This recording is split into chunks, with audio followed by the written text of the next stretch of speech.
please help me welcome Steven Sinofsky. Thanks, Sammy. Wow, we are really excited to be here. And you know, I'm supposed to say we're super excited to be here, because that's our Microsoft thing. But really, this is a day that's been long in coming for many members of the Windows team. Folks back home are very, very excited. I actually just got a picture of the operations center where we're getting ready to staff the downloads as they begin. And folks have been up since 3 a.m. in Seattle, and they are very, very excited. So we're here today to talk about the consumer preview of Windows 8. You know, we started this project as we wound down the Windows 7 project. Windows 7, you know, the most successful release of Windows, the most successful operating system of all time. And when we set out to do this, we set out to do nothing short of a bold reimagination of Windows, from the chipset through the experience. And you know, doing that is it was a big and bold goal. And what we did is we challenged ourselves to bring the best of mobility and the best of PCs, and to bring those together in an experience where you don't have to compromise, where you can do the things that you want to do because you're working with a PC, a Windows PC. And so let's talk about where we are today, because today is not there yet. You know, there are amazing devices everywhere. This show represents some of the most amazing work that the mobile industry has brought. But you know, as exciting as all of these devices are, and as exciting as these innovations are, we all face a little bit of a yearning. We all desire something a little bit better. You know, in our day-to-day lives with all of these devices, we face too many choices where we have to choose between things, this or that. We're choosing between consumption or productivity. We're choosing between more battery life or more functionality. We're choosing between form factors, a tablet or a laptop. You know, even something very simple, we have to choose. Do you want a touch interface, or do you want keyboard and mouse? And even when you try to mix those, it's complicated and it's not yet natural. And I think that the challenge is that our industry has made you make this choice based on the capabilities of the operating system. And really, you should get to make this choice, the choice that you want of a form factor, based on the form factor. What is it you want to get done? What is it you want to carry with you? How do you want to be mobile? How do you want your desktop to work? And you want to have these capabilities no matter where you are and how you're working. And the goal should really be that the operating system scales with you, and you just get done the work that you want to get done. And that's what we mean by a no-compromise experience. And even today, we see all of these things coming together with phones and laptops and desktops and tablets. And the hardware capabilities, the OS capabilities, the user interface, even the apps are all coming together. But there are still these seams in the experience. Whether you try to add a keyboard to a tablet and it's not quite right, or the capabilities you want in power management or travel weight or thinness with tablets when you still want all the capabilities of using those devices. And so our goal with Windows 8 is to deliver PCs without compromise. And the way that we want to talk about that is the Windows 8 consumer preview. And to realize this dream of a no-compromise experience, we took a new approach to building Windows 8. And we looked across 3 key elements that we want to demonstrate today. We looked across the operating system, the apps, and the developer platform, and the hardware itself. And we thought about all of these and how can we engineer them better and more efficiently and with greater and deeper thought end-to-end across that whole experience. And so we had a new level of engagement with our partners and a new level of engagement across the entire ecosystem. But it was very important to us from the very outset of the project to maintain what we think is the hallmark of the PC ecosystem. And that is to enable a broad array of choice for consumers, to allow the creativity of many partners around the world to contribute to deliver a huge array of devices, capabilities, form factors, but to do it all with a unified operating system experience across those devices. And this project all started in a way with the developer preview. And so many people in the room have had experience with the Windows 8 developer preview. It was, of course, focused on the development platform for new apps that deliver a new kind of customer experience, one that's a fast and fluid user interface, one that is much, much better at power management, new levels of safety, security, reliability, and even totally new things for Windows, like powered by the cloud from logging into the whole experience. And we knew, of course, when we did this, the developer preview, that the user interface was not done yet. Lots of the product wasn't done. The goal was to get the APIs, the tools, the platform out there for people to really start to understand what we were trying to accomplish with Windows 8. And today, we're very, very excited to bring a whole new level of functionality in the next milestone of Windows. Every subsystem, from the user interface all the way through the kernel, all the way through all the device drivers, the models, peripherals, have all been touched, no pun intended, and improved as we developed the consumer preview of Windows 8. And so we've been making a broad set of changes with a lot of depth. How many changes have we been making? Well, since the developer preview in September, we have made over 100,000 code changes to Windows 8. And so the consumer preview, in some ways, for many of you, is going to represent a whole new product. It's much more polished, much more refined. We think of it as complete all the way through, from the low levels all the way through to the user experience. And so we really want to look at these today. And the best way to look at these is to start with the experience of apps and the experience of the OS. And we really think of these as working together in a harmonious and seamless experience. The first thing you're going to see with Windows 8 is that the whole operating system and the apps working together, it's beautiful, it's modern, it's fast, it's fluid. Windows 8 is a generational change in the Windows operating system. It's a generational change in how we design the product. It's a generational change in the capabilities, the functionality, and the implementation. We made Windows 8, from a user point of view, easy for everyone. On the other hand, we know there's been a huge amount of change in the product. But things are different than they were a long time ago, the last time we made a generational change in Windows, which was with Windows 95. You know, back then, we had to actually label the start menu with an arrow. Click here to start. And some of you might remember that. And that was because, at that time, computing was new to most of the customers of Windows. But today, interfaces, computing, touching devices, interacting with mice and keyboard, a huge number of distinct user models and user interfaces are in everyday experience, just browsing the web. And so the work that we've done to make Windows 8 easy to use, we think is going to be a super fun experience, and it'll come naturally to people.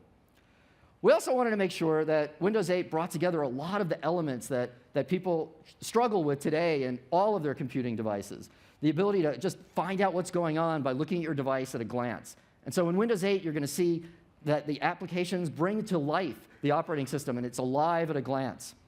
And we wanted to make sure that we scaled across many dimensions. We wanted to scale across skill levels from casual users all the way through the hardest core, multi-monitor, high-end desktop professionals. We want to make sure that we scale across different screen sizes, as you can see behind me. We wanted to scale across scenarios, consumption or productivity.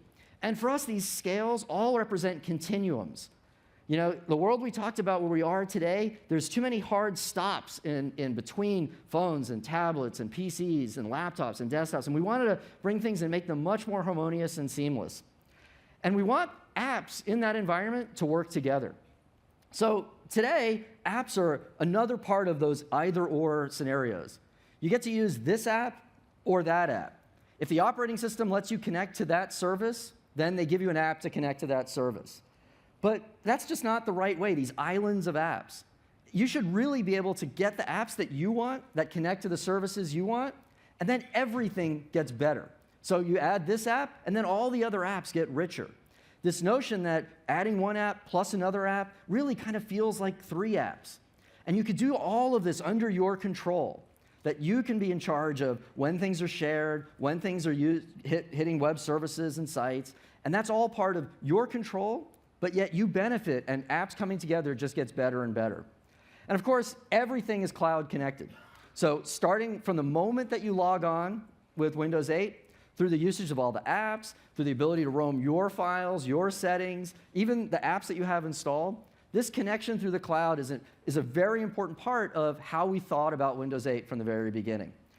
And of course, everything in Windows 8 gets brought together by this Metro-style design language.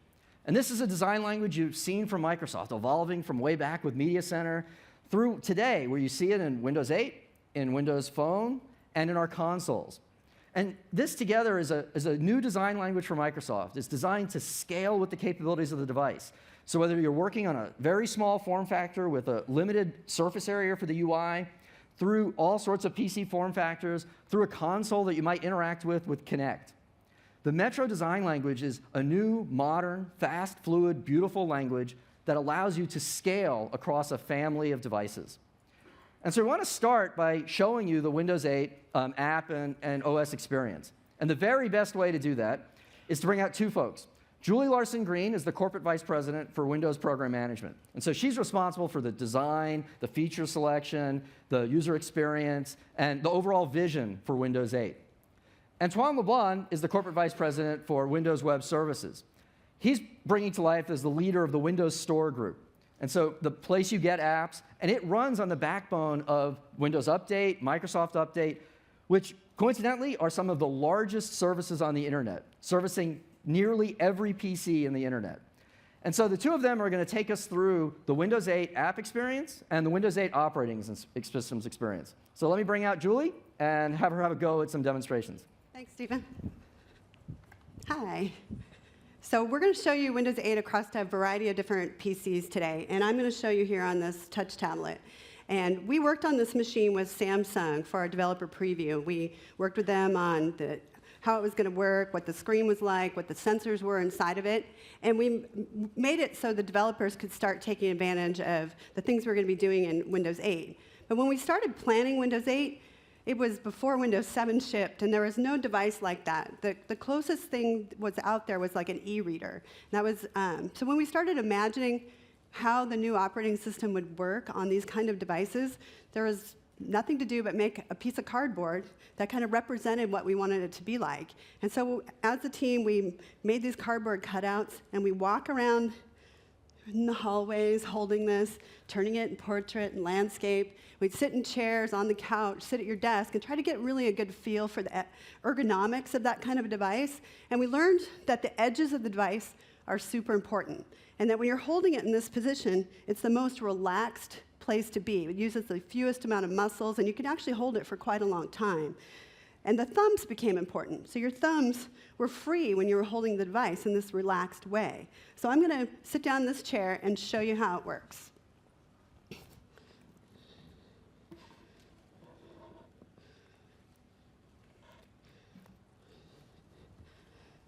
So one of the other things about this device is that you want it to be personal, and you want it to know that it's yours when you pick it up. So this is my daughter in Barcelona a couple years ago, and I know it's mine as soon as I see it. I also see the calendar items, the messages, what my battery looks like, everything right here. And to get started, I just simply slide up from the bottom using the edges, and I come to a new way to log in to my PC. Now, I can use a traditional password or even a PIN to log in, but with touch, we can do some things differently. We can draw circles, we can touch points, we can draw lines, things you can't really do with a mouse. Like, try repeating a circle with the mouse. It's pretty hard. But here, it's really easy to log in. So I press on the nose of my husband, my son, again in Barcelona, and draw a line, and I get right into the start screen. So the start screen is a place, it's kind of your home place for Windows. It's the place you're going to go to find all the apps that you have on your system. And I've been using this for a while, and it's adapted to me with a bunch of apps that I've installed, and I've organized them and arranged them the way I want to make it easy for me to get to the things that I want to do. Now, Windows 7 had a good way to start applications. It had Start menu in the taskbar, and it was very good for dozens of apps. But with Windows 8, you're going to have hundreds of apps, and you want much more flexibility in how you move around and arrange things. So you could pin things before to the Start menu, but it was only a few things. Here I have my favorite friends and coworkers pinned right to the front. I have websites, and I can have as many as I want. Now, a couple words that we used a lot in the team when we were designing were what Stephen already said, fast and fluid. And so we'd test all of our features on whether we felt that they were fast and fluid, because we wanted to be, only a fun experience as well as a super functional experience. So here I am flicking through, and it's pretty fast and fluid. If I want to see everything all at once, I just pinch. I can see everything. I can name these groups, find one that I want. I can rearrange them in a very fast and fluid way, too. I'm going to drag down, select this whole group, move it over to where I want it to go, right here next to people.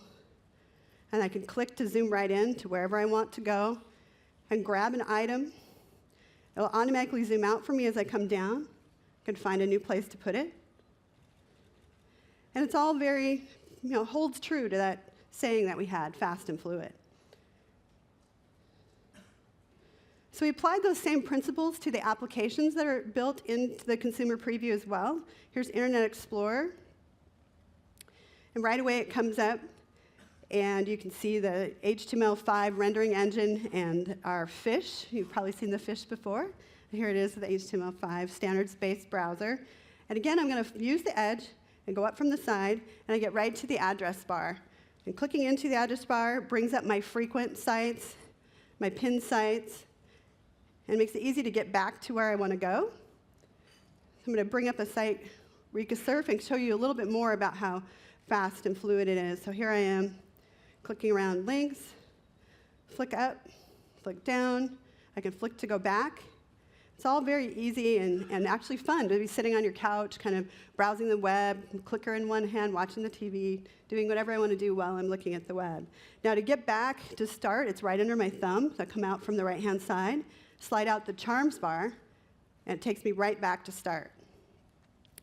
Now there's a few apps, well, actually quite a few apps that come pre-installed on your consumer preview. And one of those is Xbox Games. Now, you might have seen this kind of application before. It is on the Windows Phone, and it's also on your Xbox console. And it's a place where I go to find games, purchase games for my Xbox on Windows, go through and, try again. And I can manage my avatar. I can see my friends and family, see my achievements, and go and find all the things that I want to do. We might have lost our internet connection here. Let me check. No, looks like it's working. So Windows has always had a strong background in graphics, and gaming has always been super important on the Windows device. And you could make really super highly rendered 3D games with graphics. But we've also made it so Windows 8 is easy to create casual games. So here's one you probably know. It's Cut the Rope by Zepto Labs. And about a year ago, they wrote this game in HTML5. And it was last September, they took it, the HTML5 version of the game, and in a couple months, they turned it into a Windows 8 game. So it's really easy to take HTML5 games and turn them into full Windows apps. So I'm going to play it here for a second.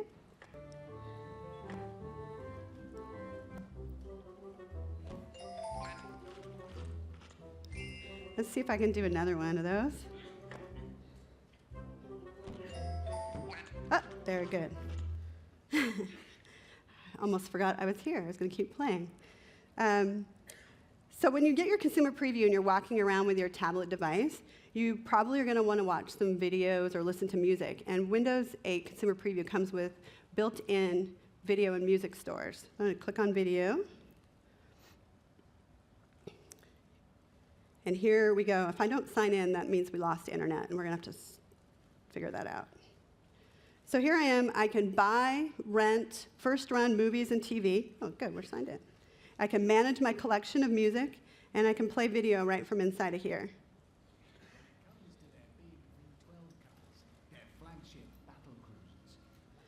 So another application I like to use is a really good Metro-style application is iCookbook. And it's just a beautiful app, and takes really a lot of advantage of the Metro-style application model. So here I am. I'm clicking a theme. I can see all these recipes, find out, and just browse through and see everything all in one place. And go back and continue browsing, and I'm kind of hungry. So Windows has always been about launching, but also switching between applications. And today you do that with Alt-Tab. A lot of people do it with Alt-Tab, which is fast, but it's not all that fluid. So we needed a new way to do that where it worked really well with touch. So I'm going to use my left thumb, and I'm going to slide through the applications out from the left. So just with a little flick, we can slide through here. And if I don't want to slide through to find the one that I want, I can also just bring my thumb in a little bit and back a little bit, and it'll give me the full list of applications that I have running, and I can quickly choose the one that I want to go to, and just out of the list. Another fast and fluid motion that we have is to close an app. You don't really need to close apps in Windows 8. We'll talk about that a little later. But if you do want to close it, you just take your finger from the top, drag it down, and right off the screen. So here I am back in Start. And if you're like me, you belong to a lot of different social networks. And you have friends that are in Facebook and Google, in your Exchange contact list. And we have a People app that brings together all the different things, all the different places. So right now I have Facebook and Windows Live already connected, but I could also do Twitter, Google, Exchange. And then all the people, my friends and coworkers, are all listed here. And it makes it really easy for me to stay in touch with them. I actually can pin people back to the Start screen, and so I get one-click access, where the Start screen kind of becomes a sort of dashboard of things that are going on in your life. So here I'm going to press on Chris, and we'll look at his contact information and the photos that he has across the various social networks, and his What's New feed. And we were IMing earlier, so I'm going to go ahead and go back to IM. And here is our new instant messaging client for Metro-style applications.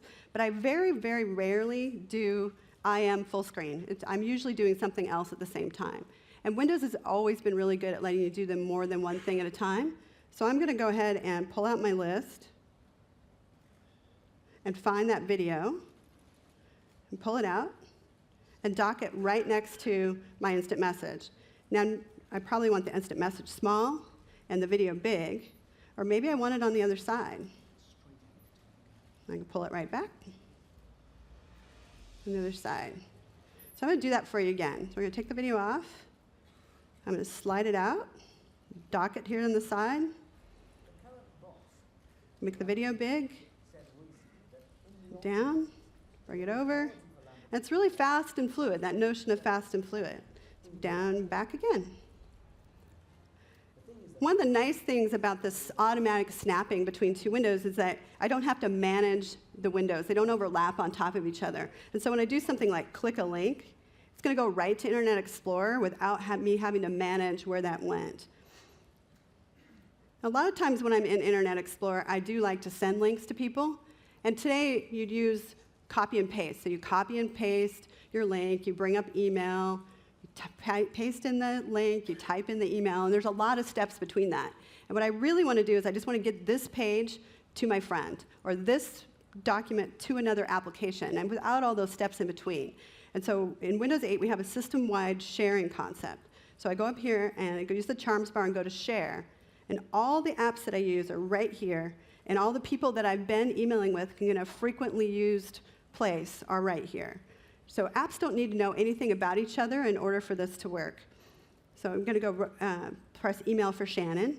It's going to automatically bring in that link. It's going to fill out her address, and right away, I can send something to her really quickly.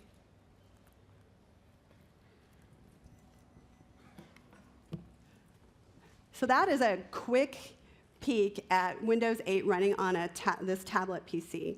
And now we're going to have Antoine come out and show you how it works on a laptop. Thank you. All right. Thanks, Julie. So, of course, Windows 8 isn't just about tablets and touch-enabled devices. One of the hallmarks of Windows has always been just the variety and the diversity of hardware that it works on, and Windows 8 is no different.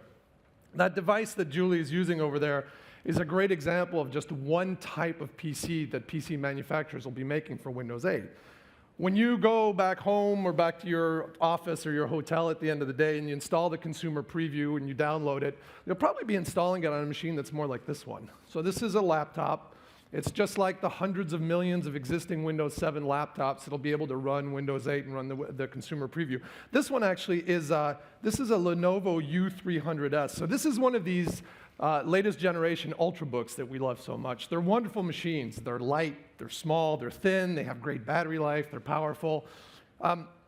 It's a mouse and keyboard machine. It doesn't have a touch screen. you saw how much attention, in Julie's demo, you saw how much attention we paid to just how the touch interactions worked with Windows 8. I'm going to show you how we paid just as much attention to using Windows 8 with a mouse and a keyboard. So let's have a look. I'm going to put this machine here so we can actually project it. And here we go. So I am at the lock screen here. I'm going to just hit Enter to unlock. So this is no more Control-Alt-Delete. I just hit Enter, which is really nice. Julie, I protected my machine, my computer, with a password just the same way Julie did. Now, hers doesn't have a mouse and keyboard, so she did a picture password, which works great for a tablet like that. I have a keyboard, so I chose to just use a pin.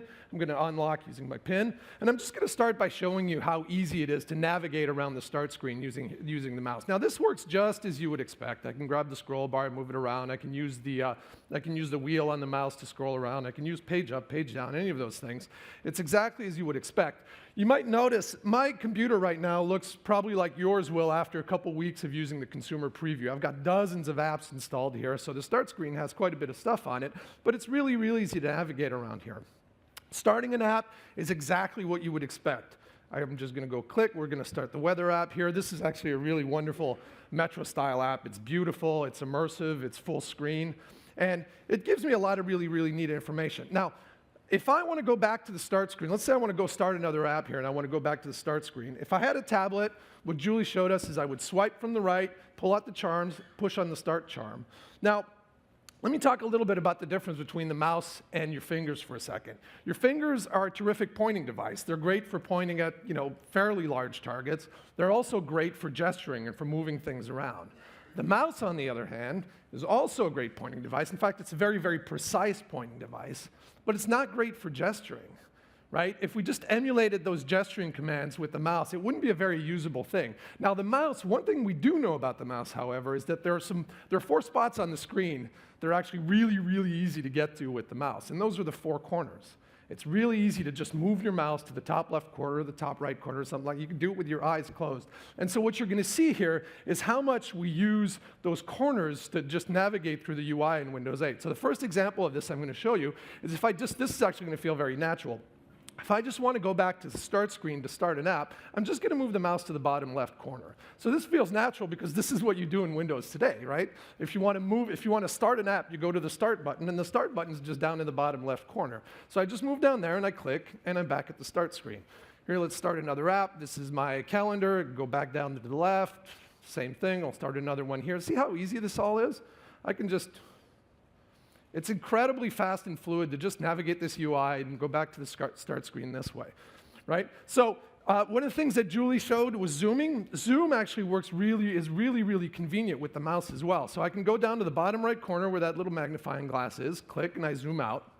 Now I can scroll around my start menu to see my start screen, to see what I'm interested in. Here's the Kindle app from Amazon. This is also a great Metro-style app. We're really excited to have this one. And again, back to the start screen incredibly easily, right?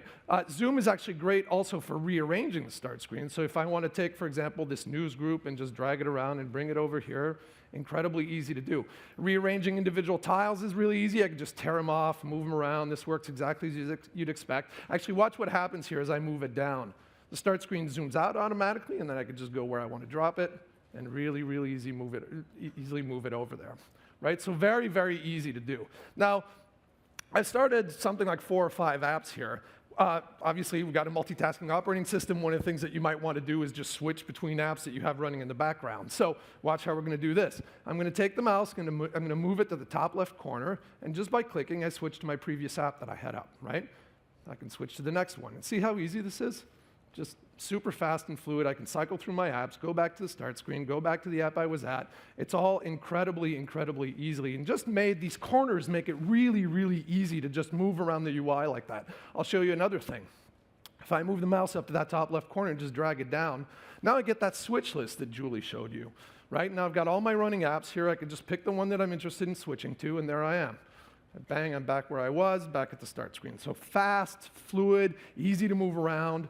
Let me show you, let's start another app here. So this is a finance app here. So this actually uses the power of Bing to aggregate a whole bunch of financial and economic information and present it in this very beautiful and full screen, easy to read way.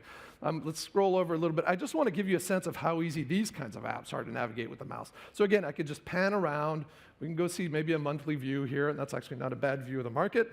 And I can just go click. I can hover over this, for example, and get individual data points. So this works exactly as you would expect it to. It's just as easy to navigate these apps and navigate the system with the mouse as it is to do with your fingers. Let's go back here. I'm going to start one other app. Actually, I'm going to do this. Let's go back here. I'm going to go back to the start screen, but I'm going to do this a little bit differently. I didn't do it with the mouse. I just hit the Windows key on the keyboard, which of course does exactly what you would expect it to do. It goes back to the start screen. One of the things that power users love to do, you see this a lot in people using Windows 7, the power users, instead of clicking around to go start apps, they'll just hit the Windows key, which brings up the start menu. They'll type the name of the app or start typing the name of the app and hit enter, and the app will run. Same thing works here. One of the things I love in the consumer preview, when we show you when you go to the Windows Store to look at the apps we have a whole bunch of news apps from all over the world. Right? I'm going to go start the USA. So I live in the US. I want to go see the news back home. I'm going to go start the USA Today app. But instead of going and clicking on the tile, since I know the name of it, I'm just going to start typing. See, as soon as I start typing, you go into app search. It finds the app that I want, and I just need to hit enter to run it. See how easy that is? I'll show you again. So just type USA. Actually, I should type USA, not USDA. So just type USA, hit enter, and there it is. Incredibly easy to do. This is another beautiful app. Let's go drill into one of these articles, maybe this one. Julie showed you, one of the cool things that Julie showed you on that machine also is sharing, right? She brought out the charms, and there was the share charm. Let's show you how you do that with the mouse. If I take the mouse and I move it to the top right corner now, out come the charms. I can just go click on share. Now, Julie shared from IE into email. One of the apps that I have installed on this machine here is WordPress. So WordPress is this really cool blogging app. It lets you author blogs and read blogs. Just by choosing to share to WordPress here, what it's going to do is it's basically going to it's going to post a link to this article on my blog. So again, these apps don't know anything about each other. Right? USA Today does not know how to post to a blog through WordPress, but both of them implemented the share contract, and the second they both end up on the same machine, they can share data between each of them. So that's a little bit of a view, or sort of a little bit of a look at just navigating your way around the UI in Windows 8. Super easy, super fast and fluid, no compromises. Let's talk about something else. Now, Windows 8 is Windows. In fact, one of the things that we like to say is that Windows 8 is an even better Windows than Windows 7. All of the things that you know and love about Windows, things like the hundreds of thousands of desktop apps that are out there, they still run. The desktop is still there. The things that you do every day with Windows, things like copying files around, you do this stuff on the desktop, connecting to devices and all sorts of stuff like that, that's all there. And in fact, in a lot of cases, not only is it still in Windows 8, but we've actually improved on a lot of those basic, everyday, day-to-day things. So let's have a look at that. I'm going to zoom back out here. Let's go over to my work group in the start screen. And you'll notice some apps that probably look familiar here. This is Office. Here's Word, Excel, PowerPoint, Outlook, apps that a lot of us use every day that we know and love. Let's start Word. Now, here's Word running on the desktop, just as you would expect it to, just as it does in Windows 7. No surprises there. Maybe I can open up a document here. One of the things that the desktop, so this just looks all exactly like you would expect to. One of the things that the desktop's always been great at, actually, is working with multiple apps at the same time. So you can do this too. So let's fire up PowerPoint here, maybe, and I'm going to dock it to the right. I've got Word dock to the, I've got Word dock. I'm going to dock it to the right. I've got Word dock to the left. Now maybe I can drag and drop between the two documents. Just as I've always been able to, this works all the same. This works just the same, super fast and fluid again, easy to use. I talked a minute ago about some of the basic day-to-day things that you do. Copying files is one, right? We move files around from one computer to another to give them to people and things like that. Let's have a look at that. I'm just going to start the Windows Explorer. So in this computer right now, I have just a USB thumb drive connected into it. So imagine I have these big video files here. Imagine I just want to copy them to my thumb drive and actually give them to one of my friends. So what you're going to see here actually is the new copy experience in Windows 8. So this is a really neat view of, this actually gives you all this graphical visual information about what's going on with your copy, how far along you are, how fast things are going, and things like that. Let's copy another one here for fun. Whoops. Let's select it, and Now what you'll see is actually both of them show up all there. So we aggregate these copies at the same time. It's not just prettier and more informative. I could do things, for example, I could pause this one. Like let's say I want the second one to finish first and go faster. I can pause the top one, and now it's got it lets the bottom one go first. It's also smarter in other ways. For example, one of the things that happens sometimes, you start copying these large files, and maybe you close the lid on your machine and it goes to sleep, right? One of the things that copy knows how to do now is to actually recover properly from that and resume copying if it needs to. Now, that's the desktop. It's still there. It's great. It's improved in a lot of ways. And it's completely integrated with Windows 8. And it's completely integrated with the rest of the system. In fact, the way I want you to think about the desktop is it's just like another full-screen Metro-style app. So for example, I can go over here. I can grab, for example, one of my, let's grab my messaging app, and I can just go snap it over here in the corner. And now I've got a Metro-style app on the right, snap next to the desktop, right? In fact, right here it says I'm having an exchange with someone, trying to figure out an appointment. Let's go look at my, actually I don't have my calendar running anymore. Let's go look at my calendar right now. I can switch over to it. Now I've got the calendar on the left. I've got I've got Messenger on the right. I can switch back to the desktop. All works together seamlessly as you would expect it to. Julie actually showed you just on the tablet over there, just rearranging these things. This works exactly as you would the same way. I can just grab things and move them around. I can just drag this down and tear it off, and now I'm back at the desktop. Go back down in the bottom left corner, and I'm back at the start screen. So that's the desktop on Windows 8. Again, part of this no-compromise design approach that we have. All of the things that you know and love about Windows and Windows 7, they're all still there, and in a lot of cases, they're even better than they were in Windows 7. So what I've showed you here is a machine that has a keyboard and mouse. Julie showed you a machine that has only touch. Now, Julie's going to come back and show you sort of a neat one that has all three. Thanks. Thanks, Antoine. Okay, so like Antoine said, this machine is both touch and mouse and keyboard. And so right away, I want you to know that it's not an either or. You can use all these input mechanisms together, and you don't have to learn how to do it. It just becomes natural. Sometimes you want to touch the screen, sometimes you want to use the keyboard, sometimes you want to use the mouse. And as you get used to doing it, you're going to find yourself touching every screen you see. I walk into people's offices, because this is the kind of system I have at work, and I'm constantly trying to, it's easier when I touch, and other times it's easier when I do mouse and keyboard. And so you're going to want to install the consumer preview on a number of different machines and give it a try. And another reason you're going to install on a bunch of different machines is because it makes it really easy to do so with our services that we have for Windows 8. So we have a set of services that help you move your data, your settings, and your personalizations around. And when I was on this machine before, we had the same picture up on the screen. That's because these two machines are signed in as me, and I've roamed all this data across. And so I'm going to swipe to come in, use the keyboard to log in, and I get right back to the start screen. I'm going to start Internet Explorer, and when I click in here in the start, you see the same frequent and pinned sites that I had right on that machine. So it kind of seems magical when the first time you install a machine, you sign in with your Microsoft ID, and it just populates with everything that you are used to using right away.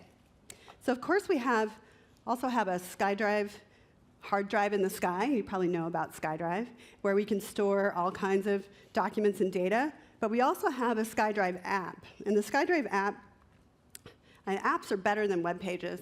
And the SkyDrive app makes it really easy for me to find everything that I'm looking for, especially on a touch system. So I'm going to go into my documents, see my Excel, Word, PowerPoint files, and go back. I can go into my family's trip to Barcelona and see all the pictures in there. And it's super easy for me to go wherever I am and hook right up to my SkyDrive and get access to my document. But SkyDrive is even better integrated than that. So I'm going to go back to Start and go to my user profile picture, and we're going to change it. So here I am, my user profile picture, and it's a fine picture, but I'm going to change it to something else. So normally I'd click Browse, and you'd get into a file picker, and you'd see all of your local file system things. But in Windows 8, any application that has your stuff will show up here, and you can get access to it wherever it is. So here I'm going to go back to SkyDrive, and I'm back in those Barcelona pictures, and take this picture of my son and make it my new profile picture. And now that picture has been roamed over to this machine, and when I go and log in, I'll see the same thing. Now let me show you that again using email. Bring up email. I'm going to create a new message. And we're going to add some attachments to this message. And it's back at the SkyDrive, where the last place I was at. I'm going to go get pictures from my local drive, collect a couple here, and then I'm going to go back and get some more out of my SkyDrive. So I can do multiple places at one time. So instead of traveling around to all the different places where all my photos are, copying them locally, and then attaching them, I can browse right from wherever I am and wherever I need those documents to be and get them. So I'll attach that one too. And you attach them from multiple places at the same time. So I showed you how you could share between two apps, and I showed you how you can browse inside of apps. And you can also search inside of apps directly without having to go through a web browser. So typically what you would do is you go up into Internet Explorer and you want to go and type in a search. So I'm going to search for Harry Potter and the Deathly Hallows. And in Windows 8, you can search from anywhere using the charms. So we sit here and just click search, Harry Potter and the Deathly Hallows, and up comes that flat list of links that takes me to different places. But if you're like me, you probably know what you're searching for, and you probably know where you can get that information and data most quickly. So I can be in here and just click to video, and it's going to search the video store inside of Windows 8. I can search for games, see the games. I search on Flickster, look at the Rotten Tomato scores, and I can search any app that's installed on the system. So I can go and find everything that I want throughout here. So the more apps you put on Windows 8, the more powerful and richer your experience gets. And we come with a set pre-installed, but you're going to want to go out to the store and install a lot more and play around with them. So Antoine's going to come back out and talk to us about the store. All right, thanks, Julie. So as Julie said, the Windows Store is the place where you're going to go and get your Metro-style apps. So I'm going to give you a little bit of a tour of the store here so we can have a look at how that works. So we designed the store with one main goal in mind, and that's just to make it easy to find and discover applications. So whether you know what you're looking for, you know which app you're looking for, or you're just browsing around looking for something that might be interesting to you, we designed the store to make those things really, really easy to do. So what you see here is the landing page of the store. This section here on the left is something we call the spotlight. So this is a place where we get to highlight some apps that maybe we think are interesting to you. This is where you'll find lists like the top apps and the new apps and things like that. And then the rest of the store is organized in a very simple way. We have everything just categorized with categories that you would expect. So you can just pan across here and you see the different categories that we have. I can drill into one of these. For example, let's drill into the games category, and then I'll see the games that are in the store. Very simple. I can look through here, and if I see an app that's interesting to me, for example, Pirates Loves Daisies, that sounds like kind of an interesting one. Let's click on it, and this is the listing page for that application. So the listing page gives you this really, really rich information about and detailed information about the app. So for example, I could just click through here and see some screenshots. I get details. I get ratings. I get reviews and things like that. And if I look at this app and I think I like it and I want it, I can just, of course, go hit the install button, and the app will get downloaded and installed on my machine, just as you would expect it to. So let's go back to the start screen here. Now, during the consumer preview period, all of the apps in the store are free. So I really want to encourage you, when you install the consumer preview, go to the store, go install tons of apps, play around with them. They're great. Get a feel for what they're like. And actually, as we go through the consumer preview period, you're going to see we're just going to keep adding more apps to the store. We have a bunch of them in there now, and we're just going to keep adding more. So keep coming back and looking, because there's always going to be some great new ones to play with in there.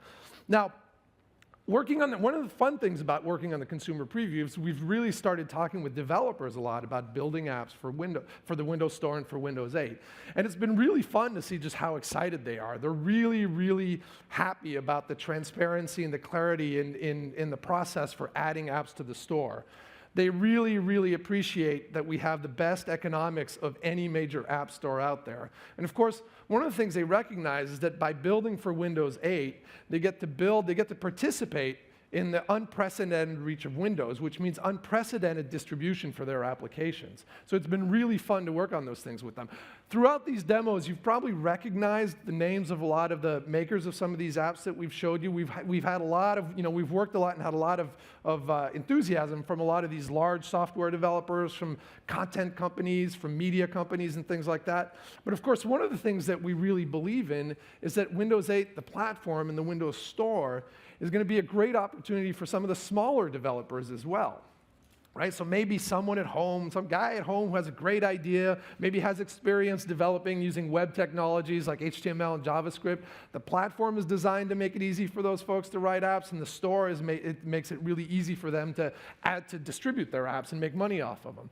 So one of the things that we did when we announced, we had an event to announce the store and launch the store back in December, and one of the things is that we announced something we called our first apps contest. And the first apps contest was really all about giving some of these smaller developers a chance to be in the store on day one with some of the bigger guys. So one of the things that's fun for us today is that we get to announce the 8 winners of the first apps contest. So let's have a look at that. We are so excited about the app contest. Back in December, when we unleashed the creativity of developers around the world to build the coolest apps possible, they had only a couple of months to do an amazing job with amazing tools, and so we're excited to announce the winners.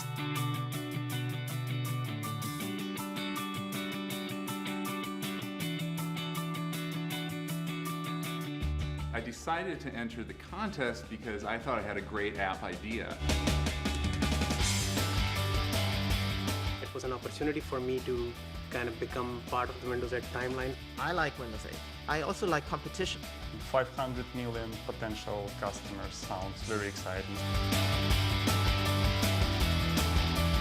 Having an app store on that platform, getting us into everybody's computer and desktop, which is a huge win for us. There's going to be a lot of users already using this. The main prize of the contest is actually the fact that your app ships with Windows 8.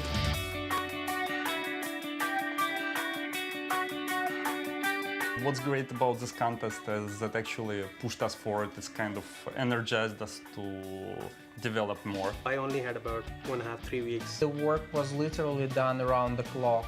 We went through about 45 builds. It was very intense, but I think it was worth it.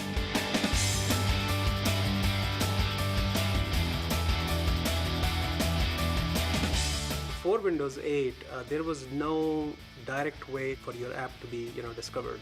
And with the Windows Store, it kind of changes all that. We're not building for 3 different platforms, built for really one that we can reuse in 3 different places. There are a lot of opportunities for developers. I think right now is the time to get an app out there in Windows 8. These type of opportunities don't happen that often, so get your app out there and build it.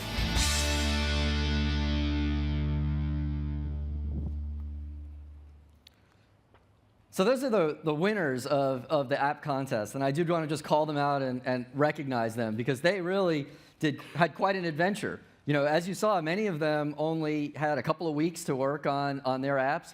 In the middle of it, we gave them all a quick update of some of the APIs based on their feedback. And so we're very excited to see their contribution, but also their excitement and enthusiasm for the work that they've gotten done. We're at just the beginning, the very, very beginning of an amazing opportunity for developers. And so these guys really deserve a lot of credit, and I do want to encourage you to have a look at these apps in particular when you start to use the consumer preview. The Windows 8 experience demonstrations that you just saw, apps and the OS, it was just a brief overview for all that you saw. And I think what you saw was that Windows 8 is fast. It's fluid, it's beautiful. It really, really is an OS for a new generation.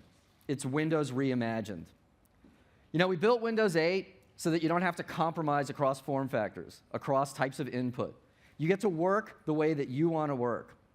The Windows operating system is there to make this all possible for you. It's the one and only operating system that you can use that spans all of these capabilities, and so that you can truly pick the form factor that you want to use without compromising. We showed you a bunch of apps in these demonstrations. These are the preview apps. I do want to kind of say what that means to us. The apps are sort of a milestone behind the operating system. So when the operating system at this point is definitely at the consumer preview level. The apps sort of at the app preview level. And that collection of apps that you saw, the ones that are shipping with the download, all subject to a little bit of change. They're all going to be updated along the way. New apps will come into the store. So it's just early. I would probably not think now is a good time to start reviewing the apps or listing the apps or categorizing them and things like that. It's just a little bit early. But we did show you some of the essential apps: Mail, Calendar, People, Messaging, SkyDrive, Photos, Reader. There's a lot of apps that really are a very important part of the Windows 8 experience. You know, it's also a no compromise for apps. What you saw from Julie was that you can use one app and then another app, and the apps can pull information from each other. So the ability to use SkyDrive, use local files, connect that up with email, all of this is an extremely important part of both the platform, the experience, and also the opportunity for developers. And so when you use one app, all the other apps get better. The more apps you have, the better the overall system experience is. You can almost think of the contracts that Julie showed, the ability to search, the ability to share, the ability to connect between applications, as a super fancy, modern, cloud-connected clipboard. And it's a way of really bringing a rich new level of experience that only can happen with a new level of platform and new types of applications. And so you don't have to compromise when you use your apps. You don't have to wait for the app to integrate with one place if that place already does the work for you. So it's a very exciting new development, and it's a huge opportunity for developers. The Windows Store that Antoine showed is a place that provides a marketplace. It's a marketplace for apps. It's a marketplace for a new opportunity for developers. You'll be able to see personalized suggestions, a rich presentation of a fast, fluid, beautiful, modern presentation. And you know, everything from the apps, the OS, and the store are all connected by the cloud. And together, this apps and OS experience really does represent an unprecedented opportunity for developers. The terms, the conditions, the opportunity, the economics, all of this are really working in developers' favor as they begin their journey with the Windows 8 Consumer Preview. But you know, the software and the OS and the apps is one part of the experience. The other part of the experience is the hardware world. And you know, we have many of our amazing hardware partners are here with us today. And we're working in new ways to bring new levels of capabilities, industrial design, form factors, creativity, and differentiation across the broad range of hardware that Windows can support. And so we want to preview some of the capabilities that our partners have been working on. You know, we did a blog post on Windows on ARM. It was about 650 tweets. And so what we wanted to do was really show reimagining Windows for SoCs, or system on a chip. The power efficiency of modern mobile devices comes together with the capabilities of a Windows PC. A no compromise across ARM and with Office, apps, and devices. And we wanted to make sure you see some of the progress in the hardware ecosystem and for developers. You know, you can access from anywhere on the best mobile platforms that have ever existed. The work that our partners have done, the work that Intel has really led on Ultrabooks is simply incredible. It's some of the best hardware engineering and industrial design that our PC partners have ever done with the support of Intel. And so we want to make sure to talk about the choices and the creativity going on there. You know, and from the very start of the Windows 8 project, we designed it to meet the needs of a broad range of customers, and in particular, the role of professionals, people who live in front of a PC, multiple monitors, desktops. That scaling out, scaling up of the Windows platform is an integral part of the design of Windows 8. We want to show how the enterprise flexibility and control are an important part of how we designed Windows 8 from the ground up. The performance, reliability, fundamentals, and the flexibility all of that brings across sizes, along with extensibility where you want it. You know, you don't really have to compromise because of the form factor you use. One OS is going to span the smallest tablets through multiple screens to the biggest desktop machines, extensible all the way through. And so the best way to really see this preview of hardware capabilities is to invite up Michael Angiulo. Michael is the Corporate Vice President for the Windows Planning and Ecosystem team, and he's going to take us through some of the preview work in the hardware world. Thank you very much, Stephen. I'm going to start by showing a little bit of the Windows on ARM that you were talking about. So 13 months ago, so CES last year, we did a demo of Windows 8 running on ARM for the first time. It's a lot of pictures. It's kind of exciting. At that point, we were just launching the Windows desktop on motherboards that were running phone processors, so processors like Tegra 2 and Medfield. And that was a really important demonstration. It was short, but it was important because what it said is that we're going to have, it's better like, we are going to have a new generation of PCs that have a power profile more like a phone. So they'll run in what's called connected standby. In connected standby, your PC not only starts up fast and shuts down fast and stays in standby for a long time on one charge, while it's in standby, it's syncing all the time.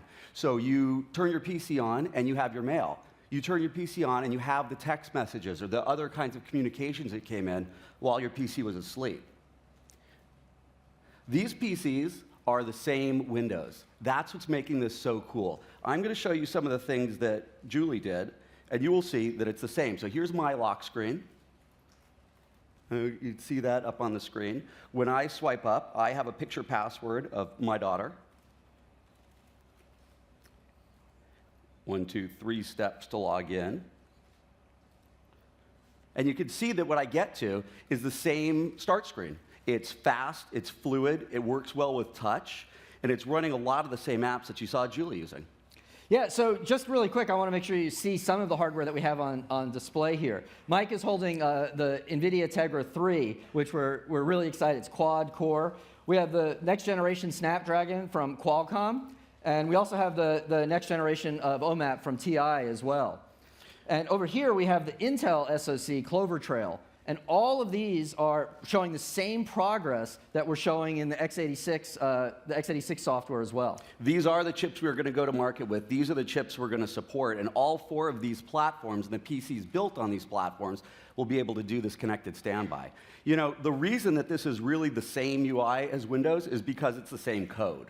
Yeah, we built this. One of the unique points of view that we had in developing our approach on ARM was that we wanted to use the same kernel, the same OS software across all of the different ARM platforms. And that really benefits the breadth of the ecosystem, and it allows customers to just very easily stay up to date, keep all of their PCs running with the latest and greatest of the apps and the OS. And they'll work and they'll feel the same too. That shared code goes all the way through to include Internet Explorer, for example. So here's IE.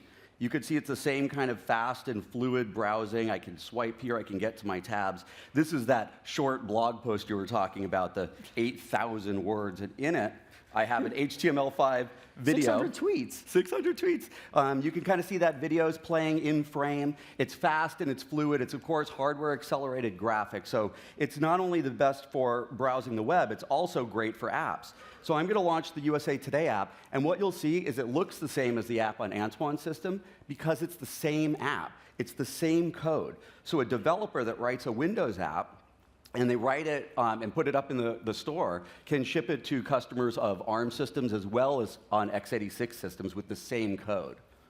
And the store will handle that, and you'll just be able to pick the right apps at the right time for ARM or x86. That's right. The compatibility is going to be really easy on hardware, too, for example. So things like some of these are connected to printers, keyboards, and mice. Yeah, so one of the biggest innovations that we did to help to deliver this is we developed a new level of class driver, we call it. A class driver allows something like 80 or 90% of all the printers to just work by plugging them into this device, and the driver will download automatically, or driver will install automatically. It's just right there, works, and it works for a broad range of devices. So when you pop in a keyboard or a mouse or a printer or USB storage or external storage of any kind, it just works, just like you would expect. And there's no extra work, no extra hunting around for drivers or things like that. And then that becomes really useful when you've docked one of these systems and you have a keyboard and a mouse and you go to the desktop because you want to be able to manage your files directly. In this case, I'm showing Office. So this is Office 15. So this is PowerPoint. I'm switching slides. You can see that it's live, it's editing. I can switch over to Word. So Word, Excel, PowerPoint, and OneNote all running natively here, which gets really useful as a PC when you're sitting down to do work. Right, and those are the full versions of those applications, and they Same document format compatibility, same feature set, and that as their x86 counterparts. And it really shows the power of just having the operating system there to support all of those scenarios. And as we mentioned in the blog, those have been tuned in a very significant way for touch capabilities as well, but they inherit all of the keyboard and mouse and the precision so that you can just choose. That's true. We're making the same kind of progress, like you mentioned, on all of these platforms. So here on the OMAP system, I can start one of the games that you saw in the movie. And I can play with my joystick here, and you can see asteroids flying around. This is the Intel system I was talking about, so you can see how fast connected standby works. So the PC's off, the PC's on. It's just that fast. It's responsive. It's running the same apps that you saw Julie show. So there's a Windows app, the iCookbook app. And when I go back to start, you realize that this can also run all of the desktop software that already exists for Windows PCs. So on the Intel platform, it's really everything. Right. So for the enterprise that has a line of business, or if you're a professional and you have dedicated utilities or devices, all of that runs completely on that x86 Clover Trail machine. But at the same time, it brings with it the next generation of a mobile platform. And those mobile platforms are super power efficient. So it took us some pretty significant engineering work in Windows 8 to be able to run on, in essence, phone platforms. Windows 8 had to be smaller. It uses less CPU. It uses less memory.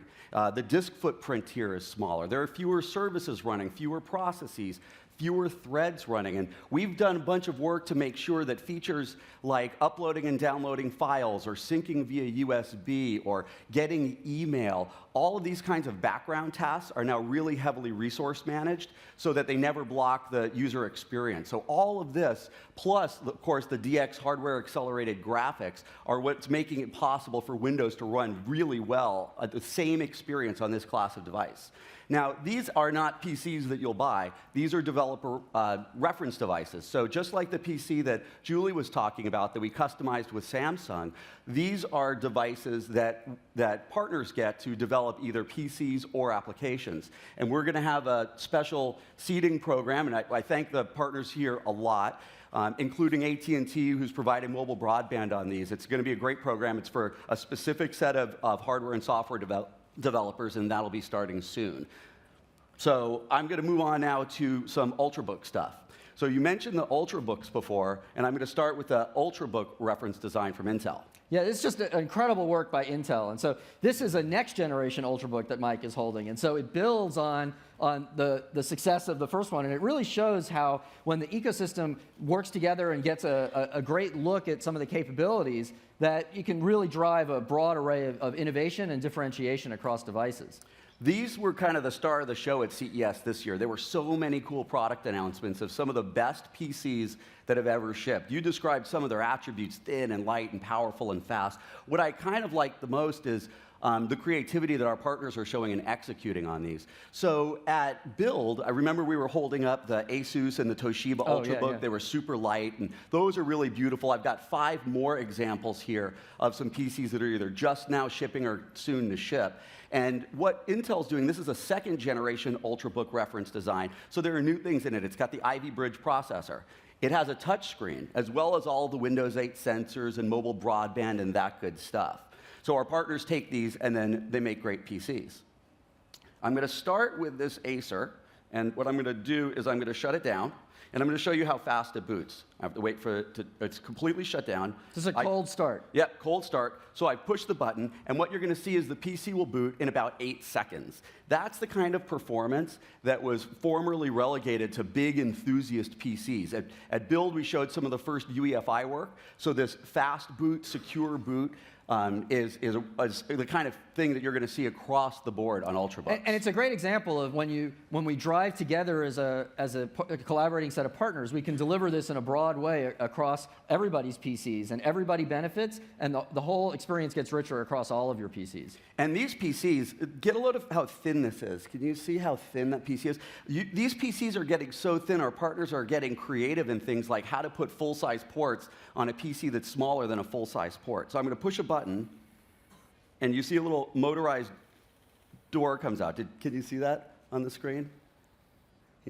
I think it's kind of cool. But it's really neat to be able to take a PC like this on the road and not have compromised on being able to connect when you're using it. This is the kind of thing that I think is really interesting about how all the partners differentiate and create unique value across all of these. You know, if you travel a lot and you give presentations, you connect to external devices, ports aren't an option. Like, you really, really need them. And so having a model you can choose from that has those capabilities allows you to be a professional road warrior to get done the things that you need to get done.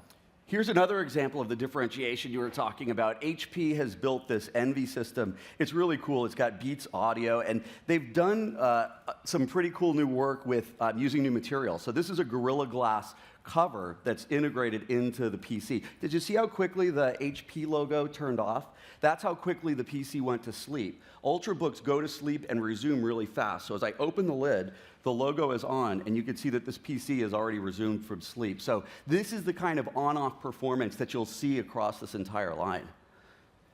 The next one I'm going to show you is a second generation of the Samsung Series 9. Now, this was a really popular PC when it first came out. It's beautiful, and it's really thin, and it's really, really powerful. So I'm going to use Windows Tab here, which is another one of the keyboard shortcuts, to bring up a bunch of apps all at the same time. And I'm just kind of cycling through apps that I had launched before. And I have to do this next step fast because of how fast it happens. I'm going to go to the desktop, and I'm looking at Task Manager. And if you zoom in here, you can see suspended, suspended, suspended, 0 CPU. That's how quickly we know that you're not using an app, and we just park it. Right, this is a very important part of the Windows runtime in Windows 8. And developers sort of pick up on getting this as just part of building a Windows 8 application. And by using the capabilities of the OS to solve these power management problems, you get this great experience. And you know, Julie showed you how you could close apps if you want. Here's the reason you don't really need to, because they're not actually consuming any resources while you're using your PC, because we kind of put them in this state of sleep at the app level. That's right. And they resume just as quickly as you saw me bring them back. So this is the PC that you showed Internet Explorer 9 first browsing on, the first generation of it. So when we first showed this, it was one of the earliest ones with really great industrial design and the new Intel hardware accelerated graphics in combination with Internet Explorer. I walked out of the talk carrying it, and I just got mobbed by people wanting to see it, and it was really great. And this is the second generation of that, and it's great to see that rapid improvement in the product. Here's another PC that's really brand new. This was just announced last month. I think it started shipping within the last couple days. It's the Dell XPS 13. And one of my favorite features on this one, it's made out of carbon fiber. It's really light. It's got a 13-inch screen in a 12-inch chassis. That's as much computer as you can possibly fit. You can see how thin the bezel is around the side. And these bezels are an important part of the kind of the new design language for all of the Ultrabooks. And you're going to see much thinner bezels in terms of how narrow they are, but also you won't see those ridges anymore, which becomes important for the touch interface and being able to really have the sleekest, thinnest PC. As that PC gets so thin and so sleek, you start traveling with it more. You start using it in more places. And so in Windows 8, we've done some significant work to make networking better. Networking is easier, so it's easier to connect to a mobile broadband network, and it's faster. Our network switching and our network connectivity can happen in many cases in under a second. So in this case, I have a Vodafone mobile broadband connector. You see this little square here? You are connected and roaming. I can pull this out, and I will come off of this network. I'm going to go into my UI and show you how that works. So if I go to Settings, and I go to our Connection UI, you'll see all the networks that are available. You'll see our new airplane mode, so you can manage multiple radios. And we're doing cost-aware network switching, so what happens now is when you move from a network that you're paying for bandwidth into a Wi-Fi zone that you've used before, or a Wi-Fi zone that your mobile operator provides, then you will switch over to that so that you're going to save money. Right, so yeah, we have the same user experience for Metro or desktop applications, but this notion of building in this very agile networking is critically important for the world of mobile computing when you carry these around more. And it's really amazing. One of the things, as you see when you use the consumer preview, is when you open up your machine and it resumes, you're going to see the lock screen that you've seen, and you're going to be able to see the network status indicator. And most times it will reconnect before you can finish typing in your password if you're nearby the network that you routinely connect to. And all that happens, it's not just magic. It's a lot of great work with our partners. We're working on it all the way up from the silicon all the way through the drivers and the user model. And part of what makes that possible is that we have class driver support for mobile broadband. So just like plugging in a printer, it becomes immediately available. The reason that the mobile broadband can fire up and be connected even before Windows is running is because you don't have to install any additional software. You don't have to go and install and pull down a driver if you're not even connected to the network yet, which is a really important scenario. Here's a look at a next generation Ultrabook that's coming. This is the Lenovo IdeaPad Yoga. It's called the Yoga, and this PC is a touch PC, and so you're going to start seeing touch screens coming on Ultrabooks really soon. Of course, it's the Yoga because of its ability to do this and fold itself back around, and now I'm using it kind of more like a tablet. So in this case, I'm going to go to Internet Explorer. I'm going to run this little performance demo. This performance demo is running in Internet Explorer 10, and it's running with no script. Incoming traffic. We've got no script running on the page. We have only HTML5, we have CSS, and we have SVG. And so as I'm using this, I can use it like a tablet. I can flip it back around, use it like a PC, and you can kind of see how our partners are reimagining what the standard categories are. Yeah, I think that it's really fascinating when, today, because we're in this world where tablets are about touch, and then PCs and laptops are about a keyboard and a folding hinge, and what happens when you revisit all of those assumptions?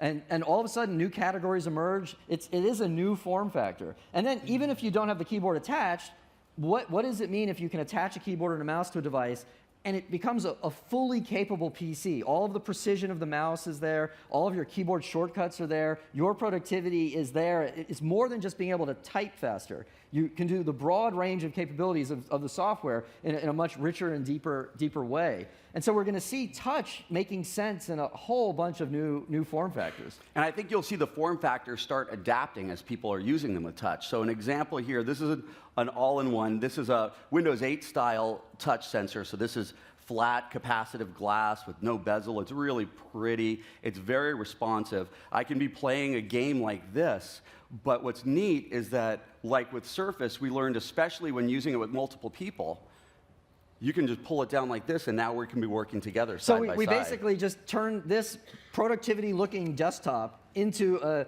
multiplayer gaming station just by flipping the hinge. Or a drafting table. Or a drafting table for a professional architect or a student. That's right. And this is the fascinating thing. When the mouse first came out, the Microsoft mouse, by the way, this week turns 30 years old. That's right. And so it's very exciting to think about the history of the mouse and Microsoft's contribution to that. But it's hard to imagine not having a mouse. And yet, when mice first came out, they were relatively controversial. And more importantly, you couldn't find a place to put it on your desk. If you were a computer user then, you remember your return, if you remember that word, on your desk didn't have room for a mouse. And what happened was that your whole work environment changed. And so it's not a static view of the world. And so when you see a PC like this, don't think about it fitting into the world you have now. Oh, I'm never going to sit here and hold my arms straight out. Well, to bring the PC to you. Right, bring the PC to you. Tilt it down. Build new furniture that allows new capabilities. All of this creativity is going to come because the PC you're using is changing the kind of work, the work style, and the way that you can interact with a PC. And so it's a fascinating stage in the evolution where all of a sudden this direct manipulation becomes a critical part. Now, in reality, what's so neat about this is if you have a keyboard and a mouse and touch, you're just going to use them seamlessly, like by magic. And you'll just, whichever one seems to work, you'll just use. And it's weird when we do studies and watch people, they just pick and it just works. And they don't think, oh, I'm now going to touch. No. You might be leaning on your arm, reading the web like this, and then something perks you up and you start banging away on email. And that kind of interaction is going to be totally natural. And that's why when you first touch a PC, you're going to want every PC to be touchable. Well, and picture that kind of interaction in like a collaborative environment. So check this out. This is not just a monitor here in the back. This is a Windows 8 PC. This is a Perceptive Pixel incorporated PC, and it's running real Windows 8. Go ahead and pull out the charm. So I'm going to just swipe on the side and get the charms up. And there it is, just like you'd expect. Here's us, that's the pool. This is where we are. So here's maps. You can, thank you. You can pull this map around. I can zoom myself way out. You can pull out the charm again and get right back to the desktop. But what makes this PC cool is 10 people could be using this PC at the same time. It's supporting over 100 fingers on touch. It's got a sub-pixel accuracy pen. It's 82-inch diagonal piece of optically bonded Gorilla Glass. That's the biggest one in the world. That title was held by Surface as recently as last year, Surface V2 at 40 inches. So you can see how quickly this is changing and how quickly you're going to see touch. You already see touch like this on television all the time. And one of the things that's so neat about this is there's no parallax because of the bonding. So there's really no gap between where my finger is and where I feel like the pixels are. So I actually feel like I'm moving this tile directly by hand. And that's what makes this all so natural. This is like, it's stick-to-your-finger touch, like the size of a wall. Yeah. It's a wild experience to come up here and touch this and really experience what it's like. And Mike was talking about the parallax. Well, that matters a great deal when you start to use a pen on this. If this was a whiteboard or a different kind of application or scenario. Now, what's really impressive about this is really just the touch screen. Any Windows PC can run this. In fact, the Windows 8 PCs that are powerful enough for this experience are starting to come in some of the most unbelievably small packages. So this PC was so small that it got hung up in customs because they didn't actually believe it was a full PC. This was only released like a couple of days ago. And it's a dual-core AMD system. It's a full-power system. It's got dual digital outputs. It's got all of the ports that you want. And this little PC can run this size experience. Right, and you could mount it behind it and really, and that kind of flexibility where, you know, over time you could change out the PC, change the display, all of that is just an important part of being able to build really flexible designs. I'm going to show some of the flexibility in design. So I've got one of these PCs here that's already connected. This PC is actually connected to these two show screens. So what you're looking at here is this PC driving these two screens in multiple monitor mode. So this is the Windows desktop spanning two screens. And we've done a few features. This is kind of an enthusiast feature where you want to be able to have different backgrounds on different screens or run different slideshows. Or in this case, I'm going to launch the Explorer here. And as I drag it to that screen, watch that taskbar that's empty right now. You can see the taskbar icon for Explorer follows the window depending on which screen it is. So these are just some of the ways that you can have enthusiast-sized power in an unbelievably small package. Right, and so we've done, you know, this is the kind of work that we've done to help professionals who really do rely on 2 or 4 or 6 monitors. And so we've engineered an improved taskbar for that desktop experience spanning all of those monitors in a very high-caliber professional setting. So being flexible with the form factor is really important for a business PC. So if your business grows, you want your PC to be able to expand with it. So there are 3 little steps I'm going to show here to show how you would expand to new hardware and devices, how you can expand your storage, how you can expand the graphics computing capability of the PC at the same time. So the first thing I'm going to do is start playing audio, and you will not hear it because I don't have any speakers connected to the PC. I'm going to pair this Bluetooth speaker using NFC. So we hear a lot about NFC at conferences like this around phones and payment, but it's a really useful general purpose technology for just connecting any 2 devices. So I've held it here. I'm going to get an invite here in the upper right-hand corner.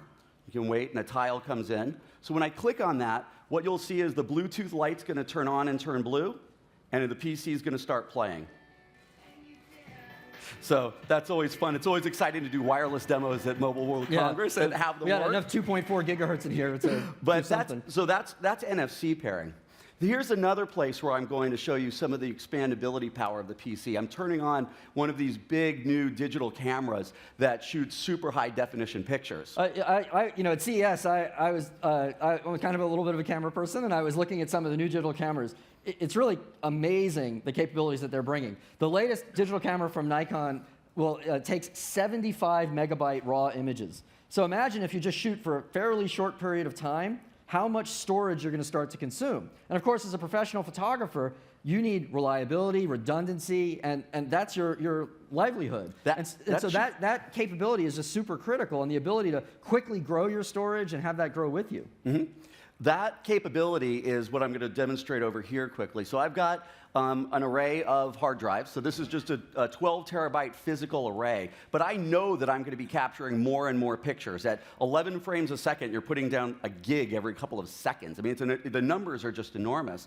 And so I have Windows acting like I have a 50 terabyte drive. And as a result, I can add drives to a feature called storage spaces. Windows will treat all of the drives I connect like one big extended drive. So in this case, imagine that those are full, and I wanted to copy these files. I take a USB 2 drive, so a drive that I have laying around, a portable one, and I plug it into USB, and what you'll see is the drive will open, and it gets recognized immediately here where it says Add Drive. So you see this drive just popped up. I pick it, and I'm going to add it to the space. I now have it added to the drive pool that fast. Different speed drives, different size drives, different buses. It doesn't matter. Windows just keeps expanding like I have one disk. And that one disk is really fast. It's reliable, it's redundant, and it's a professional caliber solution. And what's really neat about it is because we're running one operating system across all of these, while you can have the disk plugged into your professional Windows 8 workstation, you can also unplug the array and pop it into one of these devices and see the same storage.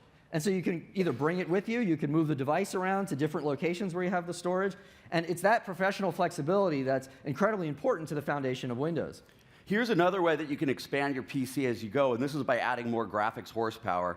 This is a Radeon 6990 card from AMD. Card. It's actually 2 GPUs in a crossfire arrangement. It's fan-cooled, and it's super powerful, supporting DirectX 11. So normally when I would show something like this, I would immediately load a game. Some game with super realistic colors and textures and physics and show ray tracing and light. But what I'm going to show here is how you can apply the power of DirectX 11 to professional use. So let's say that I'm editing some video.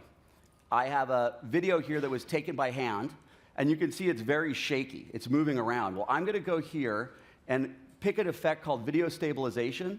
And what's happening is, in real time, every single frame is being analyzed, tracked, and matched up to smooth out the video. That's happening in real time because of the parallel computing capability you can do with DirectX 11.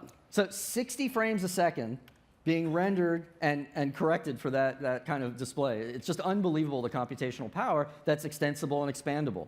So you've seen this full power PC, but what you don't realize is this PC actually does not have Windows 8 installed on it. I did that entire demo from one USB key. Windows is installed here with a new feature called Windows to Go. Let me show you how that works. If I put that USB key in this PC and I reboot this one, what you're going to see is that this is really a Windows 7 PC, and I've moved my entire Windows environment, so all of my apps, all of my data, everything to here. No business runs on just one PC. You might want to be able to manage a desktop around shared PCs, and this is all possible now with Windows to Go. And of course, Windows 8 wins the boot race. So you see, Windows 8 is already on the start screen, and Windows 7 is still booting, and it's this killer machine down here. Yeah, that's Windows to Go running on my Sony Vaio Z. So I can take my high-def PC with me, and I can go. And that's a really cool enterprise feature, Windows to Go. And we'll be talking more about our enterprise capabilities of Windows 8 at CeBIT.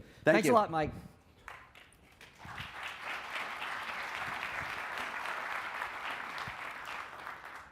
That's a preview of the Windows 8 PC experience that really our partners are just doing a great job with early examples of the kind of capabilities that they're going to be able to take advantage of in Windows 8.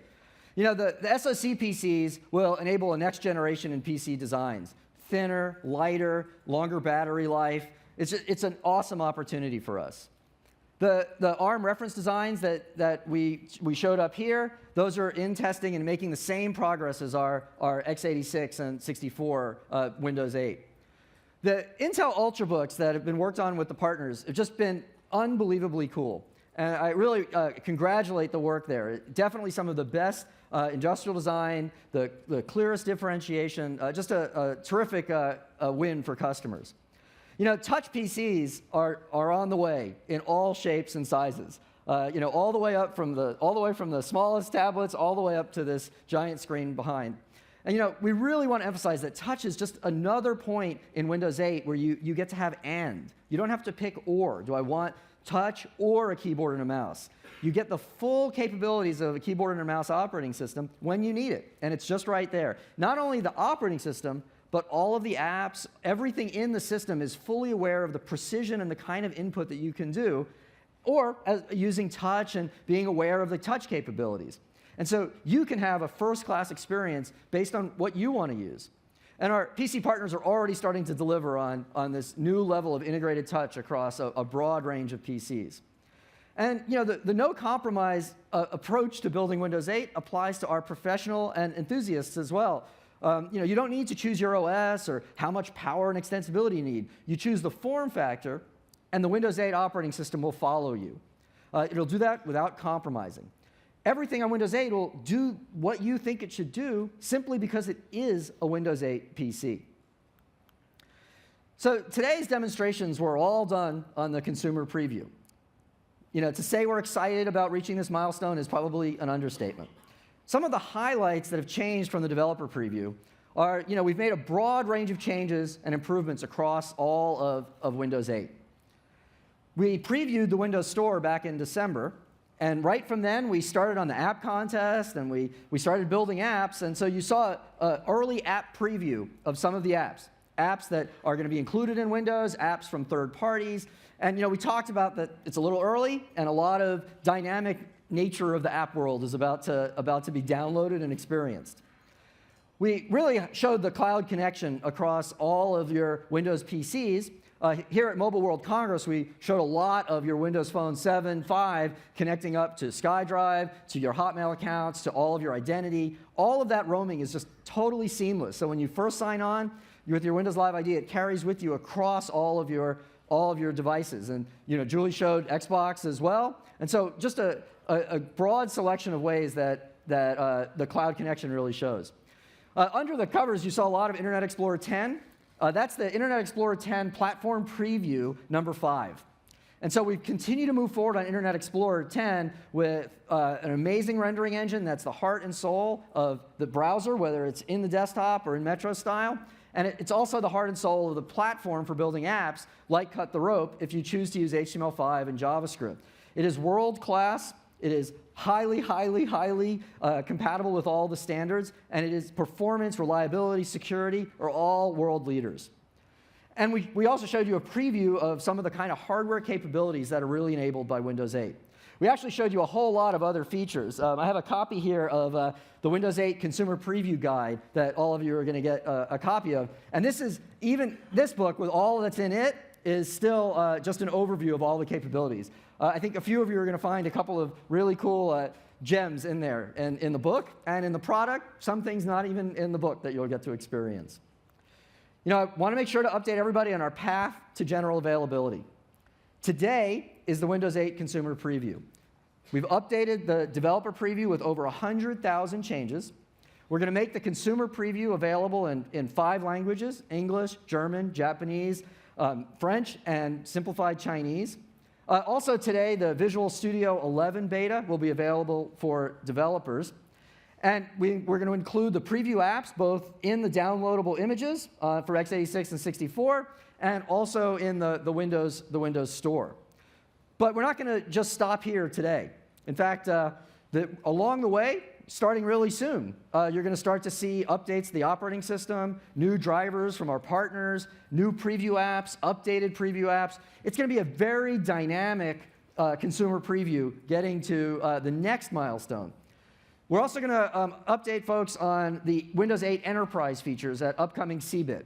And so we'll dive into features like Windows to Go and the broad range of enterprise capabilities for managing, controlling, and using Windows 8 in an enterprise environment. And so we delivered the consumer preview just as we promised. And the next milestone after that is going to be the release candidate. And then after that is going to be RTM. And then after that is general availability. So that's going to be our pattern. And we're going to sort of commit to delivering on that pattern starting today. In fact, starting right now. So while we were all talking, the consumer preview went live. Very quickly, we had downloads from over 70 different countries. In fact, I'm pretty sure the network hiccuped right when the build went live. And so you can go download it now on preview.windows.com. Not only is there software and the images with the preview apps and the store, but there's a broad range of new information for developers, a broad range of new documentation, as well as the preview product guide for download. We're going to keep blogging on the Building Windows 8 blog, and we're going to give details about the system requirements, details about how we made choices in the consumer preview, continue our dialogue there, and lots more. So I would just, on behalf of the Windows team back in Redmond that have been up kind of all night, I really want to thank you for taking your time at Mobile World Congress to join us here today and be the first folks to really see firsthand the Windows 8 consumer preview. So thank you very much, everybody, and have a great rest of your Mobile World Congress.